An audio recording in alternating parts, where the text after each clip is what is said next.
Raju sir, क्या मैं Sunil sir से आखिरी में सबसे लेता हूं, पहले आप लोग का, आप क्या इसको कैसे देखिए, ये जो संबित पात्रा है किसी की हैसियत नहीं है आज मोदी और शाह के बिना पत्ता भी भारतीय जनता पार्टी में हिले। मूव तो वहीं से है, बिना उनके तो कोई कर नहीं सकता। लेकिन कुल मिलाकर जो हम जिस उसको कर रहे हैं कि आज जो देश को आपको बताना वो नहीं आप कर पा रहे, इस तरीके से बांटिए ध्यान, आपका हो जाएगा, इससे आप राह मिल जाएगी, आप बच जाएंगे। राजू जी। जी संजीव जी, सबसे बड़ी ताज्जुब की बात यह है कि संबित पात्रा जी क्या है, वो तो उनके प्रवक्ता हैं बीजेपी। उनको 22 साल लगे ये जानने के लिए कि भाई राहुल गांधी ने इतनी यात्राएं की, उसमें इतने जो उनके यात्रा के जो उनका उद्देश्य था उनको उन्होंने छुपाया, उसमें कहाँ से किन्होंने इनको वहां पे होस्ट किया है, बाहर जहां पे भी गए हैं, और उसके बीच में वो फॉरेन जो कंट्रीब्यूशन रेगुलेशन एक्ट जो है, रेगुलेटरी एक्ट है, उसको भी बीच में लेके आए कि जी इनकी फंडिंग किसने की है, किसने खर्चा झेला इनका। तो ये सारी बातें जो है करने के लिए इनको 22 साल लगे। और ये बात कौन किसके द्वारा कही जा रही है? भारतीय जनता पार्टी के राष्ट्रीय प्रवक्ता के। अगर भाई इतना कुछ है राहुल गांधी के खिलाफ, इतनी इंक्रिमिनेटिंग एविडेंस है, तो आप उसको कानून के तहत केस दर्ज करिए। आप उसको राजनीतिक तौर पे क्यों बनाने की कोशिश करते हो? तो इसका मकसद सिर्फ यही, मुझे जो लग रहा है वो यही है कि जो लगातार प्रयास होते रहे हैं अब तक, और उन्हीं प्रयासों की कड़ी में ये आज का ताजा प्रयास है कि राहुल गांधी की छवि को कैसे धूमल किया जाए। और मजे की बात यह है कि आज की उसमें धूमल करने के लिए इसलिए भी जरूरत है, जैसे हमारे प्रवक्ता साथी पैनलिस्ट ने कहा कि अभी हाल ही में जो डेवलपमेंट्स हुई है बड़ी पॉजिटिव है। कांग्रेस के तो पश्चिम बंगाल का जो नतीजा है, उसके बाद जो केरल में जो आज ही उन्होंने अपना मुख्यमंत्री का जो है 9 दिनों के बाद वो सफलतापूर्वक उसका चयन भी कर लिया है,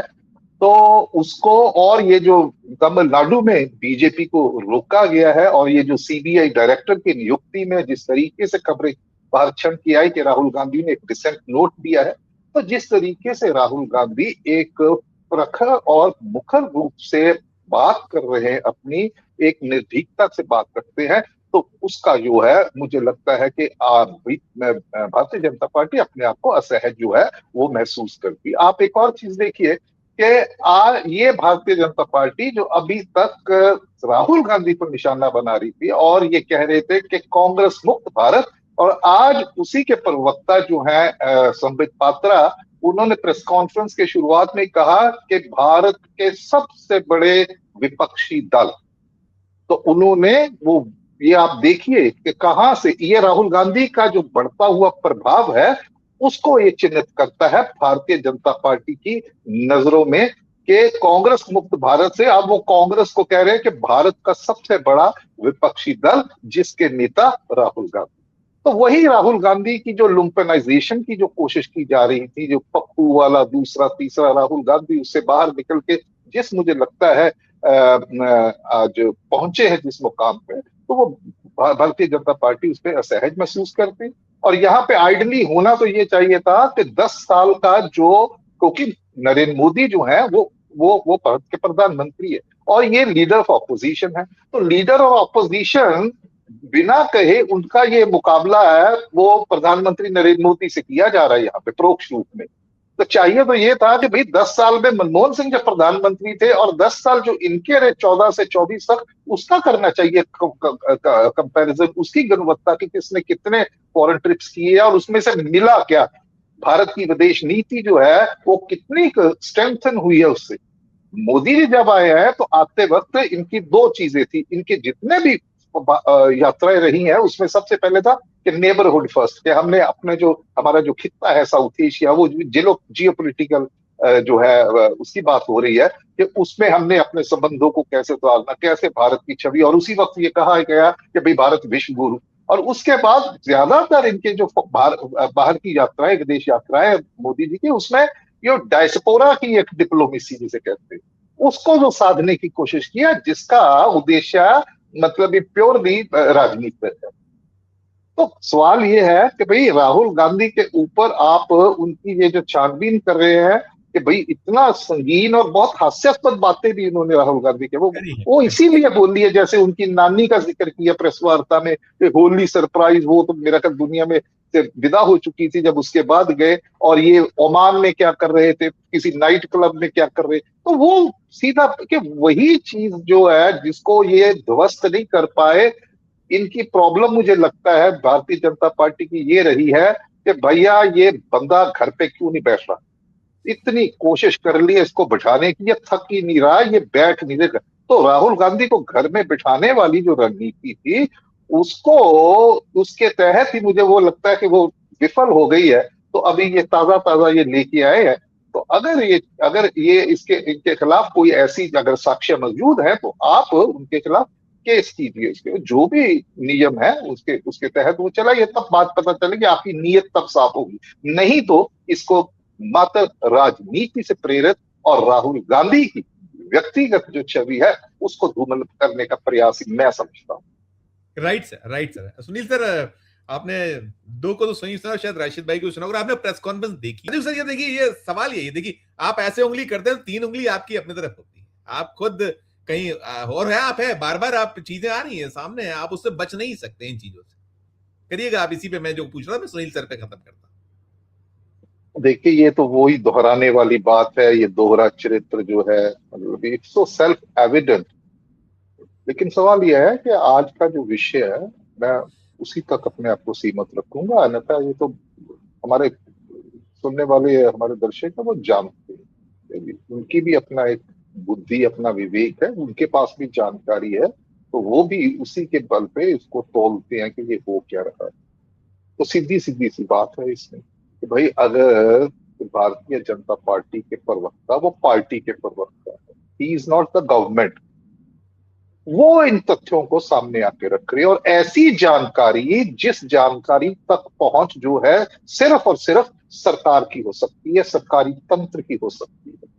उससे संबंधित जो जो मंत्रालय है उनकी हो सकती है, भारत की खुफिया एजेंसीज हो सकती है, या आपकी ये जो हमारी लॉ इन्फोर्समेंट एजेंसीज है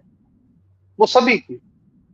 तो बिल्कुल ठीक कहा था जैसे इन्होंने अपने सुनील शुक्ल साहब ने कि भैया राहुल गांधी कोई ऐसा तो है नहीं है कि डिब्बे में बंद करके उसको हवाई जहाज में बैठा दिया तो पता ही नहीं चलेगा कहाँ गया कहाँ से आया। इमिग्रेशन सारी चीज ये पता चल जाता है कौन किस देश जा रहा है, किस मंतव्य पर। सवाल ये पैदा होता है कि इनकी नीयत पे शक इसलिए होता है कि भाई जो आप 2004 से लेके आपको 26 तक इतने वर्ष लग गए ये बात जानने, ये जो जो सरकार है, जो संबंधित मंत्रालय है, और उसके सबसे बड़े तो नंबर 2 है भारत में जिनके पास गृह मंत्रालय है, जिनकी परिधि में ये सब कुछ आता है जो राहुल गांधी के लिए कर रहे हैं। तो भैया वो उस जानकारी के ऊपर क्या क्यों बैठे हुए थे, और उस जानकारी को सरकार जो है, जैसे मैंने पहले बोला कि भाई आपके पास ऐसे अगर जानकारी है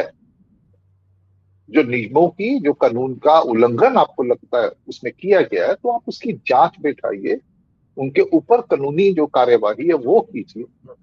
लेकिन जिसके पास ये जानकारी है वो कुछ कर नहीं रहे और वो एक राजनीतिक प्रवक्ता को सामने कर दिया, आप बोलो, इसका माने यही है कि भाई आप इसको राजनीतिक रंगत देने की कोशिश कर रहे हैं, इसके अलावा और कुछ नहीं है।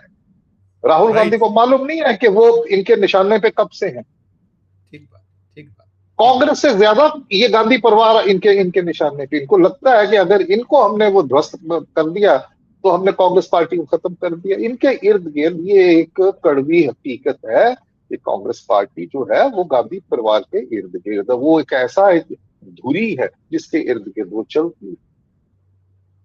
और ऐसा भी नहीं है कि बिल्कुल ही वो मतलब जमीन पे ही लेट गए हैं, अपना हिम्मत ही छोड़ दी है। अभी ये ताजा उदाहरण नहीं छोड़ी। ठीक है, तो वहां पे उनको वो जो जो सफलताएं हैं, जो चुनावी सफलताएं वो भी मिली है, और उन चुनावी सफलताओं में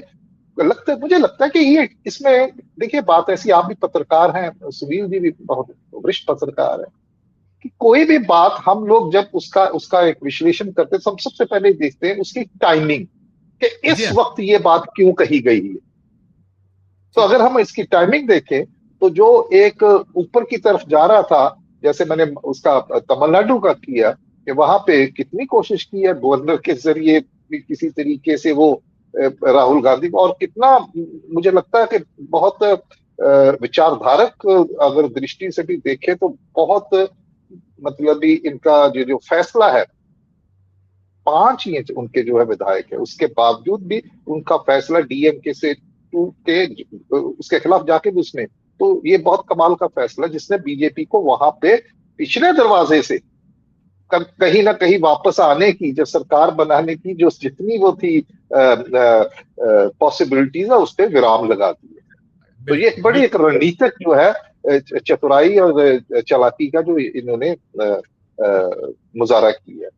तो इन सारी चीजों को लेके मुझे लगता है कि वो जो एक राहुल गांधी की बदलती हुई छवि, एक सार्थक छवि जो दोबारा